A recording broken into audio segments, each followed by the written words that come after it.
जी, Sheikhupura Sargodha road पर एक हादसा हुआ है। तफसीलात जानते हैं अपने नुमाइंदे अरशद परवेज़ से।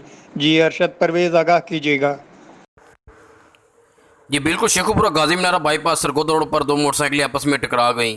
शेखुपुरा हादसे में मोटरसाइकिल सवार एक बहन समेत दो भाई शदीद जख्मी हो गए। शेखुपुरा रेस्क्यू 1112 शेखुपुरा की इमदादी टीम ने मौका पर पहुंचकर जख्मियों को तिब्बी इमदाद देने के बाद डिस्ट्रिक्ट हेडक्वार्टर अस्पताल शेखुपुरा मुंतकिल कर दिया। जख्मी होने वालों में आशिक अली वल्द मोहम्मद शफीक उम्र 18 साल, शेर अली वल्द मोहम्मद शफीक उम्र 14 साल और मनाहल दुख्तर मोहम्मद शफीक उम्र 11 साल शामिल हैं और जख्मी होने वाले बच्चों का तल्लक माचिके से है। जी बहुत शुक्रिया अरशद परवेज़ आपका।